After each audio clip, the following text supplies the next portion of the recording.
Hey folks, Craig Lavati here with the Houston Museum of Natural Science. For today's episode of the Beyond Bones podcast, we're talking to Carol and Naomi from Urban Harvest.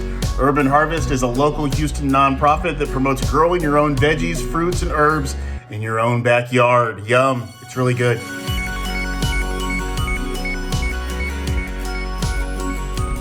Howdy folks, Craig Lavati here with the Houston Museum of Natural Science. This is another episode of the Beyond Bones Zoomcast podcast, whatever you want to call it. As always, my co-host is Kat Havens. Kat, how you doing? I'm doing good. How are you doing? You look like you are, you're at a farmer's market. Virtually, okay. I am. Farmer's market, Crab Nebula, whatever. You know, I'm just glad you're here. You're just jealous of all of my awesome backgrounds. Don't be hateful. Stop showing off. I mean, this is all I have to work with over here. That's it. Okay. Whatever. That's it. And our guest today, I guess Kat sort of already telegraphed it, is Urban Harvest. We got Carol Burton. Now she is the director of garden education for Urban Harvest, and Naomi Tice, the volunteer and development manager over there. Now, if you know anything about Urban Harvest, you know that they promote sustainability in Houston. They promote urban farming. I mean, if you have a backyard or even if you just have a little tiny patch of concrete on your patio, there's room there to grow something. There's room there to grow something edible. They deal with edible landscapes, composting, all that good stuff. Me and Carol actually were just together about an hour ago doing a Facebook Live for the museum, playing in the dirt, playing in the mud over there, right outside of the Cockerel Butterfly Center. Carol, Naomi, how you doing? We're doing good. Yes, absolutely. Excited to see what people are interested in growing. And you guys also have an interesting background behind you. What's behind you over there?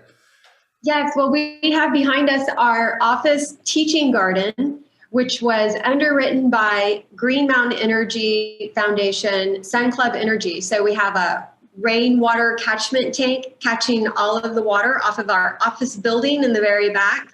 And we have different types of garden beds, raised beds that you can see and for design. And also it's all solar powered. On our garden shed, we have a solar panel, so it operates the pump to the rainwater tank, and it also operates the lights that come on at night. Very cool. What part of town is that in? That's obviously probably like, I'm going to say the East End maybe, because you got a little bit more landscape over there. Yes, our main offices are on the east end of Houston, very close to St. Arnold's Brewery. That's a there you go. And also Ninfa Lorenzo's restaurant. Got it. Right on the corner. What a horrible place to be in. There's beer, craft beer, and Tex-Mex, but it's also one. I will say this: it's one of the most greener areas of Houston. There's a lot of people out there doing urban farming on the East End. But to my point earlier, you can do urban farming wherever you want. And that's basically what Urban Harvest promotes. How did Urban Harvest, I guess, start in Houston? If you could tell us about that. Yeah, so Naomi's looking at me because I've been with Urban Harvest as the longest running staff member because I started as a volunteer in the late 90s. Urban Harvest started in 1994 to address food security. And it originally started as an umbrella organization for Target Hunger as a food initiative to teach people how to grow food. And pretty soon we launched around community gardens, and we have a network of 140 community affiliate gardens in the surrounding Houston area. And we also now manage the largest farmers market in the state of Texas, and that's in the St. John's parking lot. And so that picture that is behind Kat of those beautiful vegetables, yes. So we manage the farmers market, and it is very special because it's focused on farmers within 150 miles of the Houston area. Wow. So that's small farms, bigger farms, family-run places that come into town and sell their wares, and it's all natural, it's all organic. It's good stuff for you. Everybody's got to have their greens, especially the past year. We've learned how important great food is for your health and for your well-being. So since 1994, Urban Harvest has been doing the thing in Houston. Yes. You did mention the word organic, and there has been a controversy around that at the farmers market, in the assumption that every farmer there is certified organic. And since Okay. we have smaller growers, that the technicality around that is that it's very expensive. It's about $5,000 a year for small farmers to maintain a certified organic license. And so you can look and see that for the smaller farmers and growers that cannot afford that, they will have their growing practices marked on their Okay. tent. So it will say, Interesting. Okay. certified organic or conventional. And that is to support local farmers so that enough green economic dollars go to support local farmers. So we'll have even a mushroom effect of more farmers becoming economically viable to go certified organic. Yeah, absolutely. So basically something that the farmers market kind of gives you the opportunity to do is if you don't understand, like what's the difference between conventional or organic and sustainable, you can go to our farmers market and you actually have the opportunity to talk to our farmer and say, how do you grow this? What are you using for fertilizers? What are you using for pest control? And just kind of have a better understanding of what exactly it is that you're eating. Obviously, that's not really an opportunity you get when you go to the grocery store and just pick up an avocado, an orange, whatever it is. So like Carol said, there's a little bit of a barrier between getting that certified organic label, but it doesn't mean that the food that you're buying isn't sustainably grown, low pesticides, and much tastier to say the least than the thing that you're going to be able to pick up at the grocery store. That's good to know. I think there's that misconception. I'm glad you guys cleared that up, that not everything is organic, but that doesn't mean if it's not organic necessarily that it's bad for you or that, it's loaded with GMOs and it's, chemically treated and everything like that. There is that misconception. And especially at the grocery stores too, I guess we always assume if it's organic that it's this, higher power, that something blessed with some sort of certain mixture into it, but it's not. And it just depends on really, it seems like it's all in nomenclature, right? Well, we can definitely say that when you shop at the farmers market, it is a lower carbon footprint. And that, especially going into celebrating Earth Day or, science and climate change, we're looking at, how our food choices impact the climate. And so this is going to definitely be a choice that is a lower carbon footprint. Well, and you can certainly make your own choices by asking questions of the people who are there. So if there's something that is very important to you, you can find that out. And like Craig was saying earlier, that's the difference, right? In addition to the low carbon footprint, what your food's been through or how it was raised. So it's something that's... Kat, you bring up a very good point, because knowing how your food is raised, another stigma about organics is that it's going to be a higher cost. And we actually have a brand new program for folks that are food insecure, who are now on SNAP benefits, who have lost their jobs and on SNAP benefits. And we have a discount program for produce at the local farmers. So we can match dollars. So if you spend $10 with your SNAP benefits, we'll actually match it another value of $10 in produce. That's a good benefit. That's awesome. And so important. That's good too, because I think there is this, you're right. There is this misconception that, quote, anything healthy has to be expensive. And that shouldn't be the case. You're absolutely right. For just delicious homegrown food that is healthier for you, definitely we are working to make it more accessible. And Naomi can talk about volunteer opportunities with our organization, just for folks who want to increase their gardening and access growing fruits and vegetables. Yeah, absolutely. So I don't know if you noticed during Carol's introduction, she mentioned that she actually started at Urban Harvest as a volunteer. And here on staff, that is actually a pretty common story because we are a community-based organization, which means there's so many different ways to get engaged with us. I also started as a volunteer at the farmers market in high school. And basically, I like to say I just kind of kept knocking at their door until eventually they hired me. But we definitely understand the importance of volunteers in general and in engaging our community around whatever program it is. So with our food access and food security program, we have different ways for people to come and either shop at our Saturday farmers market or shop at a farmers market that we have in the Northeast Houston on first and third Saturdays. And then if you're interested in kind of how do you grow your own produce, right? Like how do I get even more bang for my buck, right? So I'm learning all about what's in season and everything like that. Then we have all these opportunities to be able to volunteer at our community gardens. And as Carol mentioned, we have 140 around Houston. So there's probably one near you. And our community gardens are always saying, we need more people to come out and work with us. We want to engage more with our community. And we have this Saturday, actually, we have an amazing volunteer opportunity for Earth Day, actually sponsored by Texas Capital Bank, where you can come out and learn how to build a container garden. And we have some expert gardeners who are going to be on site. So if you feel like maybe I don't know enough about gardening to be able to come out and be a meaningful volunteer, this is your opportunity to learn everything that you would need to be able to take it home and start growing your own food. And to Carol's point earlier, we did the live earlier today, the Facebook Live for the museum, and we talked a little bit about how you can grow like small things, around your home, to where that's one less thing on your grocery list. We were talking about basil, we were talking about jalapeno peppers, things like that are staples that are good to be able to have, just like, on your patio. I'm staring at my patio right now. Sorry, that's what that is. Your patio, your backyard, anywhere that you can have a patch of dirt or have one of the planters guys were talking about. It does, it stretches your grocery dollar, and it's natural. And there is a sort of you guys can speak to this more than I can for sure. There is a sense of accomplishment when you're eating something you grew yourself. I have something to throw in there real quick since you talked about jalapenos. So I have like a 2-foot by 12-foot strip, right?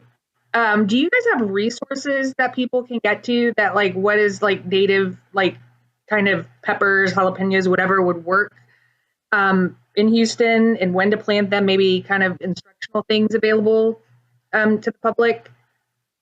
Oh, definitely. So on our website, we have our planting calendar, and we have our former founder and former executive director, Dr. Bob Randall, who wrote the Gardening Bible for Houston, and that is year-round food gardening for Houston and Southeast Texas. So you can specifically find the name of those varieties that do best in Houston and when to plant them. So the planting calendar we synthesized for just like one part of the Central Houston area, because the book covers Pearland, Conroe, Woodlands. He's a climatologist basically, and all these microclimates and the heat islands within the inside the loop. You can start to grow things sooner for spring, such as your tomatoes. And if you're out there in the woodlands, maybe just a little bit later. So we have all of that figured out for you, and we share that information in our classes and on our website.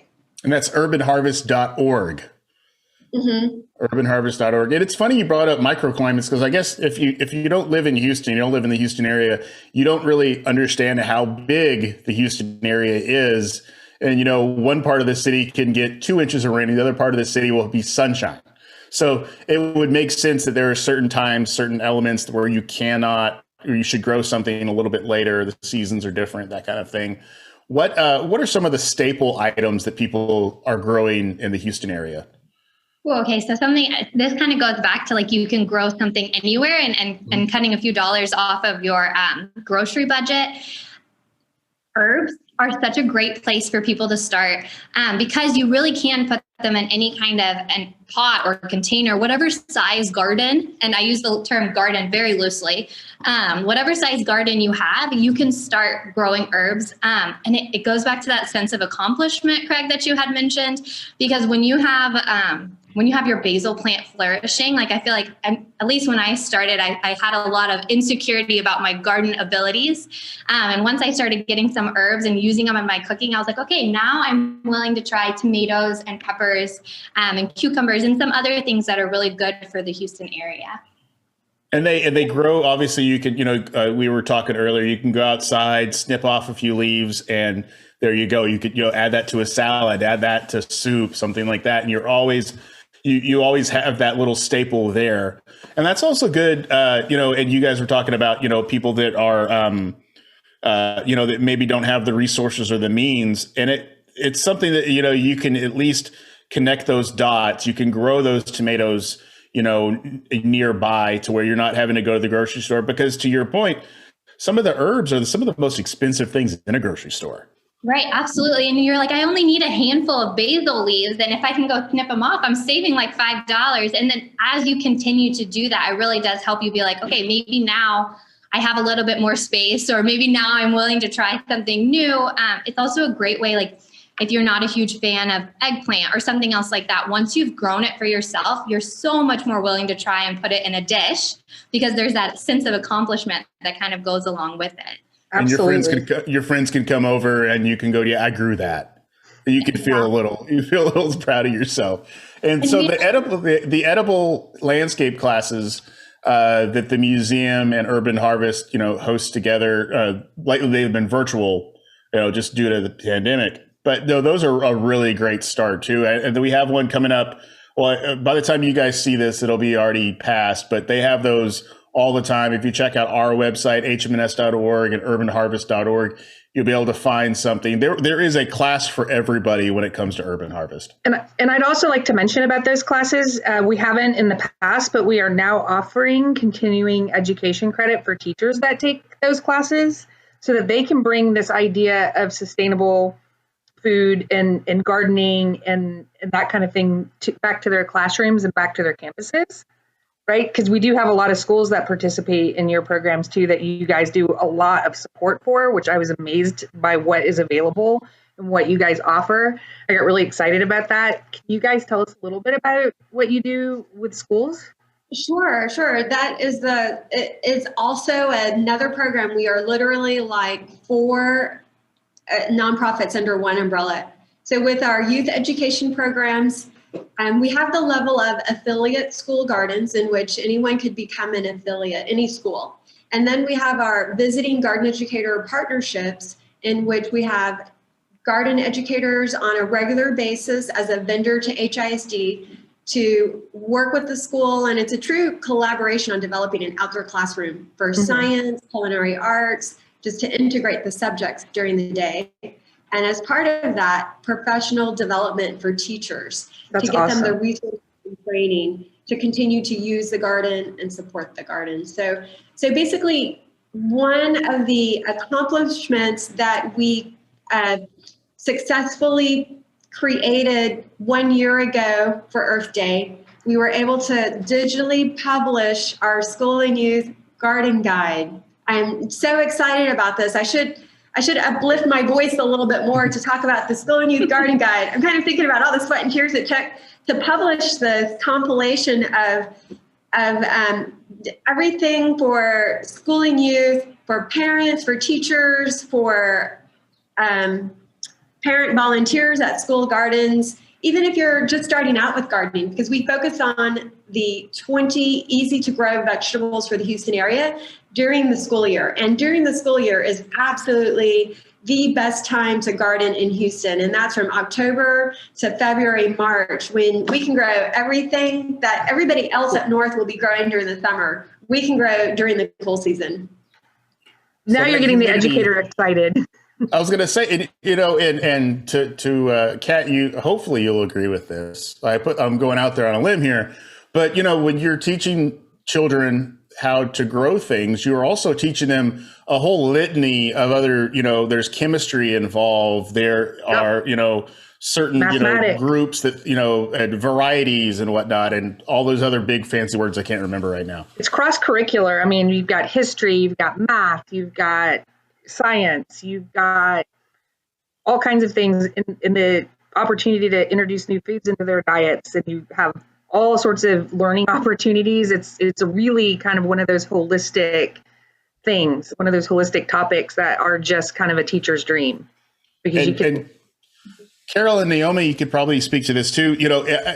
As our society changes and as things progress, urban farming will become a much bigger part of our daily lives, right? Well, that's definitely something that we saw during the pandemic, right? There was this huge increase in people just being interested and having the time to be able to do gardens in their own yards. And that really has grown from just maybe a few pots that someone started to kind of creating more of a community feel and being more involved in a community garden. And this school gardening guide that Carol mentioned is such an amazing resource for parents who have their children still at home who aren't able to attend school for whatever, or attending virtually, to use it as an activity to get them involved, get them outside, have them learn about nutrition. And they're so much more willing to try new fruits and vegetables vegetables when they've learned it that way. And like you're saying, with urban gardens and urban farms becoming more popular, getting youth involved in that movement is so important. And this is just a really fun and great resource to be able to kind of engage them around that. Wonder if we can probably put that in the comments so people can get to it, right? Maybe the link to it or something like that, because I think that's important. I do. Definitely, because it is a free digital download for the School and Youth Garden Guide. I forgot to mention that it's free.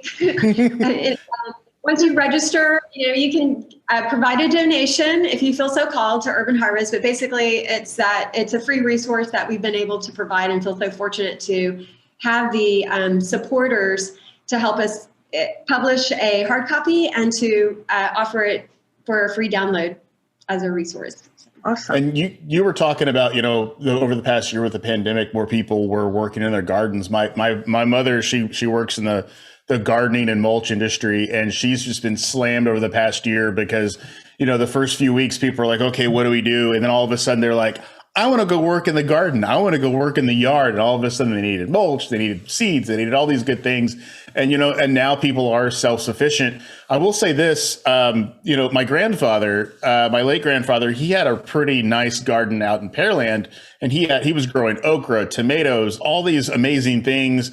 He would, cultivate them and then bring them inside, wash them. And that was, that was for me growing up, that was normal part of eating dinner over there. Even though sometimes they were, I was like, not green onions again. That's too gnarly for me. But, that's how I got introduced to things like tomatoes and okra. And, it is a Cat will probably agree with me on this. I'm not saying this because you're old, Cat. I'm just saying because this is a generational thing. That was something that my generation didn't quite understand, but older generations that you're probably closer to understood. You had victory gardens, you had the seasonality. Era. Like you can't have strawberries 12 months a year. We had them in the summertime, and they were so much better. I will say that. Yes. You know what I mean? And it's like you looked forward to different things being available at different times. I am that old. But I'm sorry. I know I was walking a tightrope there. There's all love there, but I'm proud of that. I think it's great. No, but it's absolutely true. And, I think when you grow your own stuff, then you're back to that kind of thing where you can have some anticipation and some change, and not everything's the same all the time, right? Now we need to have a canning class. Well, we do have some cooking classes coming up because boom, there we go. Now that we've grown it, what do we do with all of this eggplant? Or what do we do with all this cabbage that we've grown? And so we do have coming up a fermentation class on how to ferment cabbage into sauerkraut and kimchi with Scotty's, the master sauerkraut maker at our farmers market. Scotty, I forgot his last name, but it's Scotty Sauerkraut. He's going to do that demonstration. We have a seasonal Mediterranean cooking class coming up. And as you both mentioned, seasonality, that is one of the hooks that got me so interested as a profession in gardening, because I had worked at a health food store and I did the self-study practice of reading every nutritional book on the market. And each one had this little common thread of advice, and it was grow your own food, even if it is just a few pots of herbs, because you will be connected to the seasons. And all of those changes in the climate, that plant is adapting and producing the chemicals it needs to, withstand the deep freeze, withstand the cold, withstand the heat. And so when we're consuming that plant, it is part of our environment, and we're getting, all of those bioflavonoids and other cofactors that are not isolated nutrients, but all the cofactors we need for better health. Oh, that's just like local honey is good for you. If there's honey that is cultivated and that is grown. You can't grow honey. Honey that is made in your in your area is better for you, better for your allergies, because everything's local. Exactly.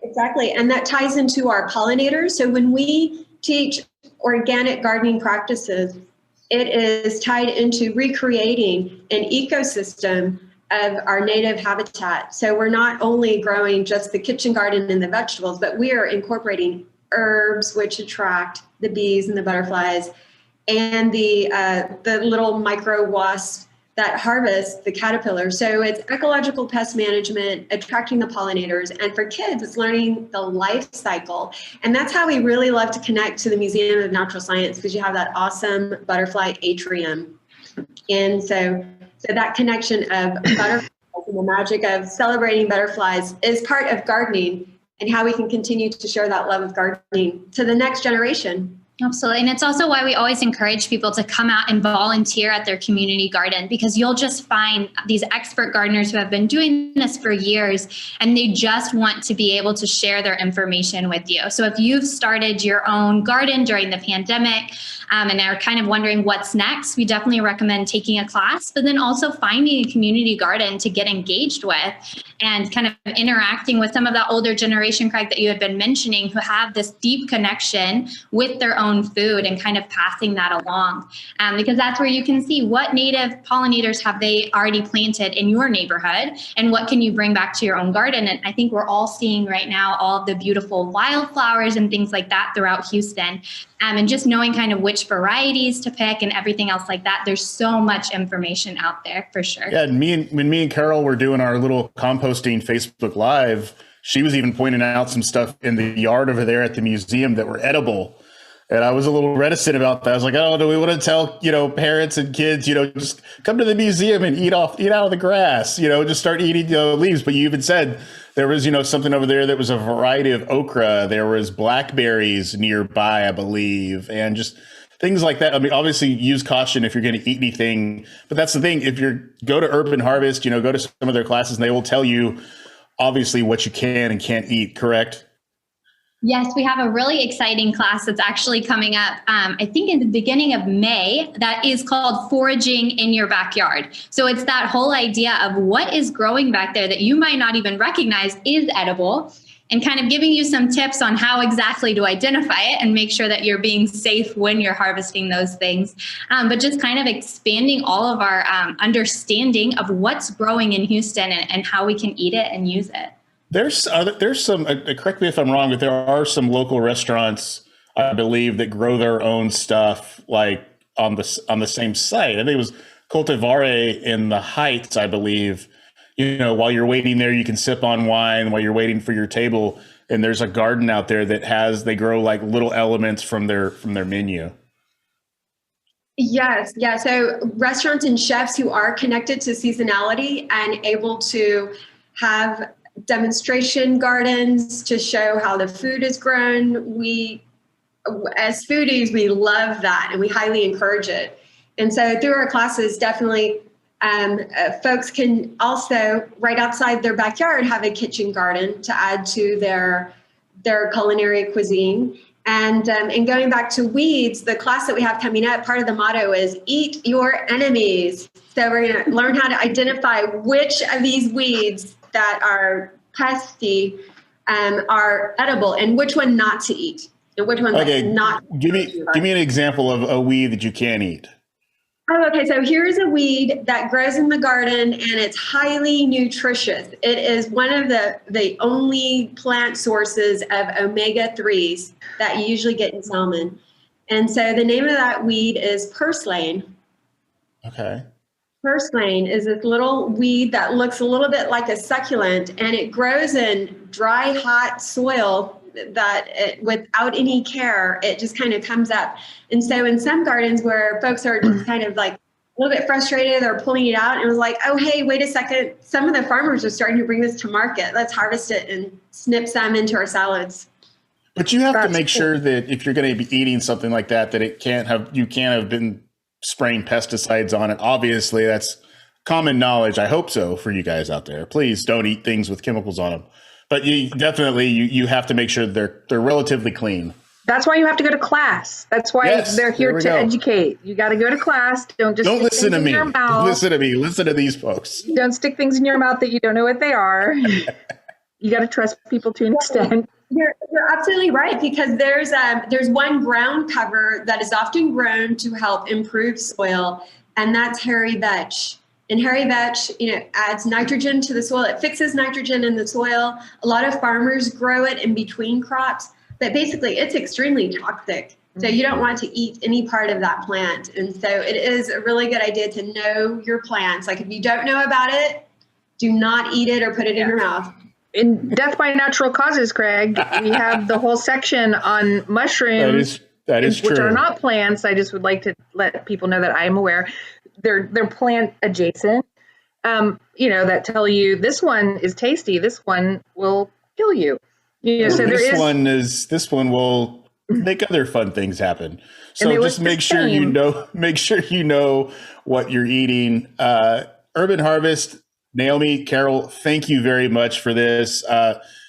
There's so many things that we could touch on, but that's why you need to go to an Urban Harvest class, either through HMNS or through you guys yourselves. Go to that. And that you said that the farmers market's it's at the St. John's School in Montrose. The St. John's parking lot. Do you know the address, Naomi? Yeah, it's on Buffalo Speedway. It's every single Saturday, and you can find out all the information about it at urbanharvest.org. And the website is amazing. They filmed part of Rushmore at that school. They did. There we go. And obviously it's a farmer's market, but there's all kinds of other vendors there too. It's not just veggies. It's not just fruit. There's all kinds of things there. There's local bakers are bringing stuff over there. It's a really good community. It's a really good fun thing to do on the weekend. It keeps you out of the grocery stores, out of the hectic grocery stores. You can actually buy stuff yourself. Thank you guys for being a part of, especially Celebration Earth this month with, Earth Month. As you guys know, the museum is celebrating Earth Month all month long. It's not just April 22nd. It's all year long, and all month long rather. Well, it's all year long. There we go. And we're really excited to be in joining forces with you guys, and you're just great stuff. And whatever can make people healthier, we're all for it. Thanks, guys. Our pleasure. Thanks for having us. Thank you. All right, remember to go urbanharvest.org, folks. Check out all the cool urban harvesty things.